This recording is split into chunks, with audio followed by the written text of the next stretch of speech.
Some people have written books, some have a great look that covers the magazines for kids who are 17. But I don't know what to do, staring into the blue sky and just waiting for a sign. Some, they are certain of what awaits them when it all ends.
Hi everyone! Welcome back dito sa ating vlog. Medyo nagpahinga tayo ng 1 month kasi we have been preparing for our little one's birthday, dedication, and even house blessing. So, medyo nabusy nga tayo. But then, don't you worry guys, we have a series coming on. I'm just editing our videos, but sunod-sunod na itong August. So, ayun guys, let's start with kwentuhan kasi nga medyo nawala tayo. And lately nga napag-isipan ko na to have a break for a bit. And actually kahit naka-break ako, I'm still doing things. But then I'm not yet posting kasi gusto kong may na-edit na ako ahead of time before ako mag-post. So anyway, let's go back to our little one's birthday. So this is more of like a budget thing. I know that some of you will be curious also kung magkano yung nagastos, ganyan. But before that, I have to apologize to you guys na during the party, we were not able to vlog or take a video. But I will be sharing with you guys some photos kasi more on picture, ganyan yung nagawa namin. And I gave the phone to my sister, but more on photos yung mga nakuha niya. Hindi pala siya nag-video. But anyway, I think that's not a problem. I will just be sharing with you guys kung ano yung mga nagastos namin just for a reference and just sharing din, especially if kayo ay nagbabalak to do some party. We did not avail for catering. Just a trivia, my daughter is the first ever na apo sa family namin. So, ayan, my dad insists to buy a pig. So, usually kasi dito sa Highland, mas prefer namin yung kami yung magbabutcher ganun ng baboy kasi mas practical siya in a way na mas madami kang mapapakain and you can cook whatever you want na menu out of all the parts ng baboy. So, ayun na ang nangyari. My dad bought a pig kasi ipapa-blessing din yun sa bahay. And as you can see from my old na videos, yung bahay namin is hindi talaga na interior, ganon. So, naayos na nila and everything was okay. Yung paint and yung sa mga ilaw, naayos na din. So, sinabay na nila para minsanan na din yung gastos. So, to begin with, ang ginawa namin is we did spend for the grocery and other na things na kailangan doon. So, ang pinaka-major namin prepare is yung sa grocery. I hope napanood nyo yung grocery haul natin because I did show you guys yung mga groceries na pinamili natin. And I'm thankful for Hubs kasi kahit busy he was able to take time na mag-grocery. Most of my family, busy sila, may work or may klase. So, we have no one to depend on to. So, we have to do it by ourselves. And yes, nagawa nga natin na grocery.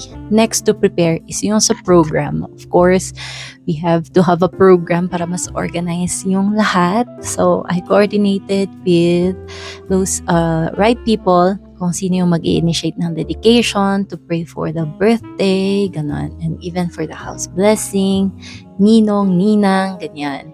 Yun yung mga kailangan nating i-note. Parang ang easy, no, kapag pumupunta tayo sa mga party. But behind all those na mga andon is madaming nangyari. Here is our experience on hosting a birthday party.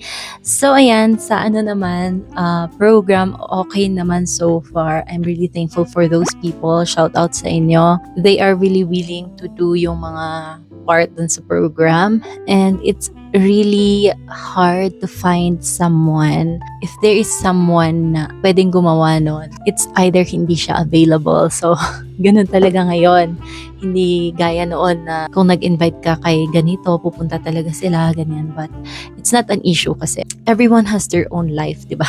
So, ayun, I'm really happy na okay naman yung sa program natin. So, what I did next is I ordered yung mga decor natin. And guys, 1 month tayo sa decor. But I'm thankful also kasi may mga kapatid ako na mga dalaga pa. So, sila yung mga tumulong sa akin. And kay Ate Shali, thank you for coming. And kay Steph, yung fiancé ng aking kapatid. So, shout out sa inyo. We were able to do more stuff and faster. So, sa mga decoration kung saan ko sila nabili, I will be inserting the video for our like a mini Shopee haul. So, here we go. Ayan, datingan na yung mga parcel natin for the decoration dun sa dedication and birthday ni Baby Girl.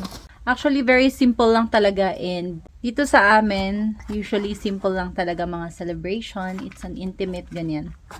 And mas okay din yun para less hassle and less gastos. So, ayan guys. Actually, yung theme namin is butterfly, but I ordered this earlier. So, ano na lang natin, incorporate yung brown or golden na kulay. Ganda. Okay na to for for kids, kapag may mga mag-attend na kids, 'di ba? Nakakatuwa lang na meron silang something na isusuot. You're excited for this? This is not for you. I'm gonna buy something for you. So, ayan guys, mag-unbox tayo ng mga gagamitin natin for Baby Girl's birthday and dedication. So, may mga order pa tayo na hindi pa dumarating, but we'll wait for it for the next following days kasi medyo late ko na siyang na-order. And, ayan, ito, nadoble ko siya kasi akala ko hindi ko pa siya na-check out. But then, kaumagahan, chinek out ko siya, tulog pa ata ako. So, ayan, let's start with this dress. Ang theme pala namin is butterfly. So, yun lang kasi yung nakikita ko na parang mas madaming options sa Shopee. And lahat ng links natin nasa description box. Ayan, ang cute. Ito yung naulit. And, ayan, sa likod to. Ang kinuha ko is 6 to 12 months na size kasi mas gusto ko yung exact na para sa kanya. And pwede niyang gamitin to kahit lumaki siya, lang siya, leggings, ganyan. So, ganyan yung design. Ang ganda. Ang cute talaga ng mga ng bata. And dito is flowery. Ayan.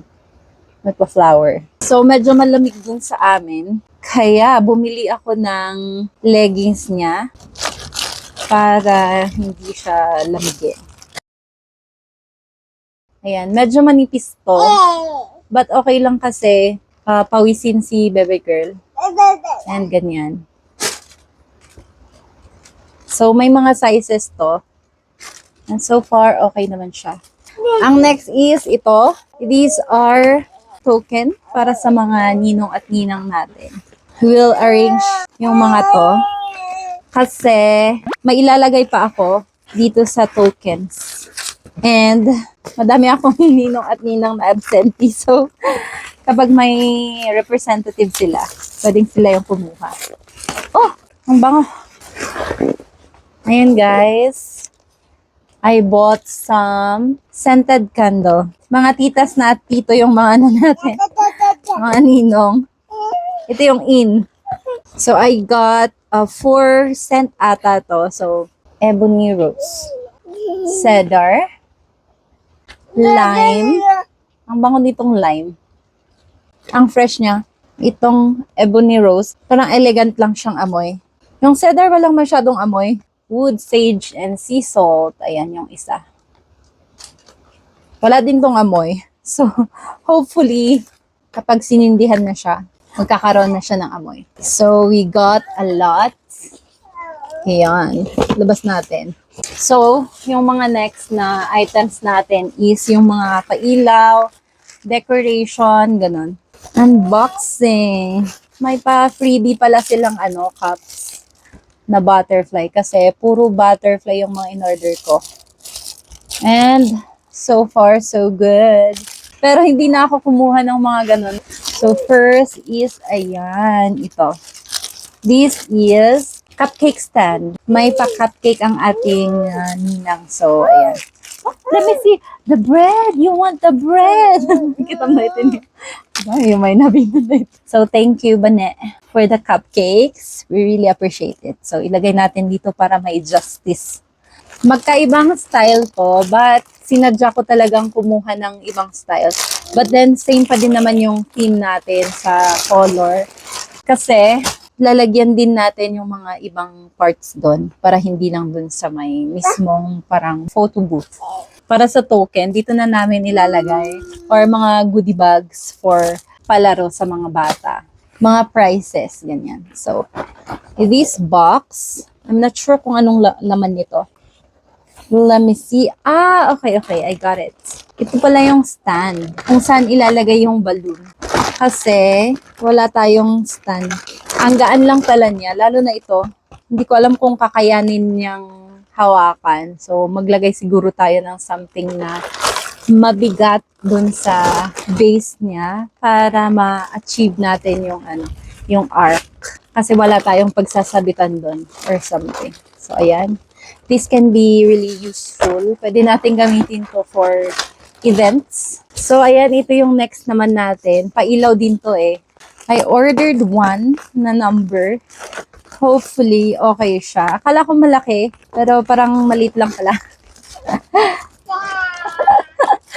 Ito guys, yung pang-blow ng balloon. Akala ko yung normal na size. Ang liit pala niya. Nakaka-blow ba to? Ang cute naman. Parang hindi ko siya in-expect kasi mostly naman dun sa mga is malaki siya. Ayan, so natawa talaga ako dito kasi akala ko malaki siya. Tapos ganyan, no? Parang pambata. Meron pala silang freebie na ganito. No need, double-sided, ganyan. So, ganyan yung itsura niya. Diba? So, ayan, may pa-LED light tayo. Ganyan siya. So, we'll try. Kailangan ng AA na 3. Bumili na din ako ng ganito to cover yung table natin. Kung saan natin ilalapag yung mga cupcake, ganyan, and other decors. So, ayan, champagne, yung kulay nito. Ayan, para medyo mas presentable. And ayan, may pa-freebie sila na mermaid na box. These are 4 na boxes. We can, gamitin para dun sa mga prizes. So, ito yung, natin, 1. Since she is turning 1, ito yung kinuha ko. Instead na yung paper na box. And at the same time, mas, siya, aesthetic ba yung, itsura. Okay. I-assemble pa pala to. Akala ko, siya, plastic, ganun. Styro pala to, guys. Just in case you will be ordering as well, lang siya, styro na i-assemble natin. Ganito yung magiging result. Yan yung i-achieve natin once na magde-decorate tayo.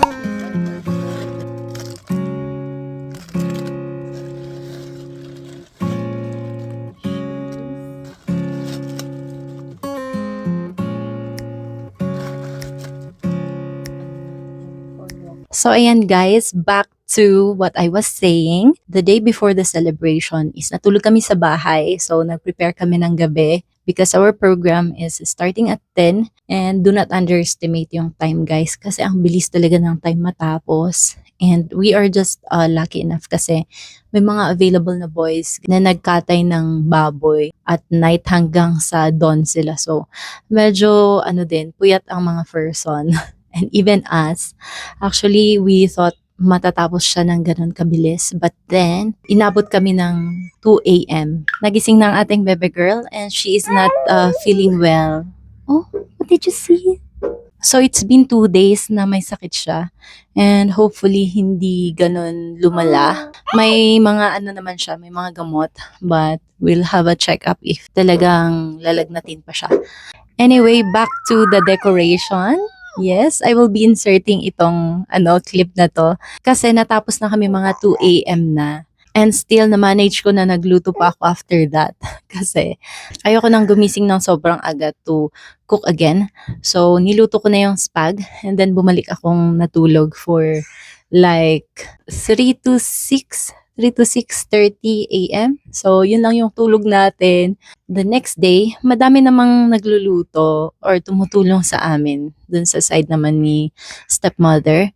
But then, of course, madami kasing menu. So, it take a village to do all the things and prepare ganyan. So, still, kulang pa din yung natin, yung time. But we managed to do everything before 10 and nakapag-prepare na din kami before 10. So, yun lang yung hassle doon sa DIY. And I really set yung budget na hanggang 10K lang if may mga grocery. Wag na tayong mag-exceed. Whatever is available, we'll proceed for that. We don't need to please everybody. As long as we can accommodate them and we can feed the people who will be attending. That's the most important thing sa amin. Kasi at this point of our life, wala naman talaga kaming ganong kalaking budget for that. We're just blessed enough na meron din si Pops na na nag-accommodate nung sa baboy. So anyway, for the cooking, there are really a lot of help na namin. Habs and Dad cooked yung sa rice ganyan kasi malalaki yung mga kaldero and then yung sa adobo and all. But anyway, from that cooking, I think it's better to like pay someone na pwedeng mag-accommodate sa inyo. But we only need someone to prepare all the ingredients that are necessary. So, yun lang siguro yung namin doon. Key takeaway namin doon. But apart from that, yung mga effort na na-exert, I think it's just fine sa amin. Kasi we are used to accommodating naman madaming tao. Especially kapag may mga kasal, may mga event, ganyan. So, ayun na nga guys, for our grocery, we spent around 10K. May mga share din naman yung mga other na kapatid namin. So, ayun, nakatulong din siya. And for the decoration, we spent 3,000, I guess. Kasi more on balloon, yung light. Ang medyo magastos kasi doon is yung sa stand ng mga balloon. But if you want to have a simple setup, I think okay lang naman to buy some balloons and just set it up. But ayun, extra ko lang yun. Extra na gusto kong mas presentable yung sa natin, picture booth natin. So ayun guys, nag-extend ako for that. But we can adjust the budget for the decoration, especially if kulang talaga. Most importantly is madaming tumulong ganyan. And we were able to accommodate a lot of people. Hindi man ganon sobrang kadaming tao na dumating. But still, we really appreciate their efforts. Naiintindihan naman namin yung mga hindi nakarating kasi bumabagyo nga naman. So, ayun lang guys for our budget. So, I hope nakatulong ito for you guys. And if ayaw nyo naman ng hassle or gusto nyong prepared lahat, just go ahead and pay for catering, ganun. Kung may mga magaling kayong relative na marunong magluto, ganyan, you can actually ask them to help you. You can give a love gift for them. Para naman sa next, pwede ulit silang hilain, ganun. Thank you din for Vanessa for sponsoring our cupcakes. Ayan guys, dito niya in-order yung sa cupcake. You can message her Kasi sobrang sarap. Pati din nung wedding ko, dun din umorder si Vanessa. O, di ba? May sponsor tayo lagi kapag may event. So, I'm so happy kasi okay naman, nagustuhan ng lahat yung cupcake. And you can ask them according to your theme dun sa event ninyo para ma-customize din nila. And they deliver. So far, madali silang kausap. Yun lang guys for the dedication, and I'm really sorry that I was not able to tag you along during those time kasi nga sobrang busy din. Of course, we are part of the program, so hindi ako makapag libot-libot na mag-take ng picture. Kulang nga yung mga picture na na-take ko, but then still, I'm happy na natapos siya successfully. So, ayun guys, nasa sa inyo na kung gusto nyong mag-DIY or gusto nyong magpa-cater for less stress, ganyan, and everything is set up. But, ayun na nga, very simple lang talaga yung celebration namin, and it's very intimate kasi mostly is mga relative lang talaga namin na close. And then, yung mga ninong, ninang, and other friends na na-invite namin. So, most of our ninong and ninang was not able to join us kasi nasa overseas sila or busy with the schedule, but thank you for accepting pa din yung role as a ninong and ninang for my daughter. Don't you worry guys, hindi ako mangangaroling, but I'm just happy that they accepted it. Kasi minsan kasi yung notion no na kapag ninong ninang ganyan hingian ng pera, but no, I'm just really expecting you guys to be a second parent for my daughter kapag malaki na siya or kailangan niya ng guidance. And ayun lang. So, thank you so much for listening to this very long na kwento natin. So, ayun guys, I hope na mag-enjoy kayo for our next na mga episodes. And guys, I'm really happy with this top. And I got a lot of items na pwede kong i-share sa inyo. I will be doing a separate Shopee haul for our shirts na tops kasi nga, 'di ba, as a mom, medyo mahirap talagang maghanap ng something na ipoporma, ganyan. And so far ito, very accessible ganyan kapag magpa-breastfeed, and sobrang comfy niya. And guys, I got a lot, so I hope I can share this with you guys and yung mga shop kung saan ko nabili. Kasi sobrang siya, parang mall yung quality, but affordable. So, yun lang guys. I hope na may natutunan kayo dito sa shinare ko. Yun lang naman for now.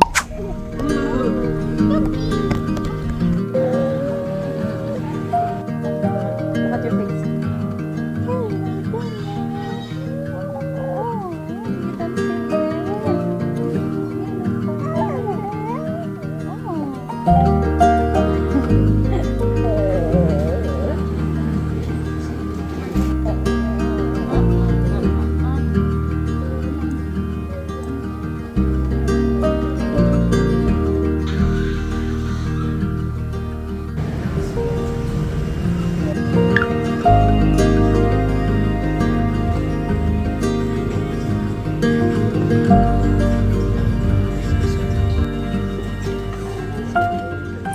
So, ayan guys, I'm so sorry hindi ko na kayo nabalikan nung galing kaming hospital kasi nga nilalagnat na talaga si baby.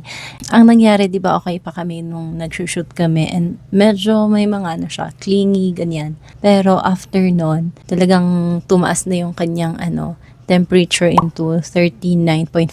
So, nag-worry na ako kasi yung mata niya medyo umaano na siya. Hindi naman sa tumitirik pero malamya na ganun. So, nagtanong ako sa tita ko dyan sa taas kasi nurse siya.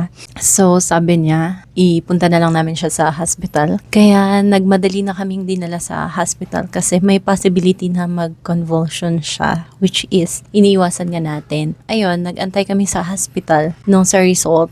Hindi pa namin nakukuha yung x-ray. But, so far ngayon, okay naman na siya. Yung sa ubo at sipon lang niya yung meron. And even us, sinisipon na din kami dito. Tag-ulan na, and then malamig. So, normal naman yon dito sa amin. So, ayun na nga. Nagkaroon lang siya ng fever that night also. Pero, kinaumagaan, umokay na din siya. So, ayun guys. Thank you so much for watching. And I hope to see you on our next one. Bye-bye!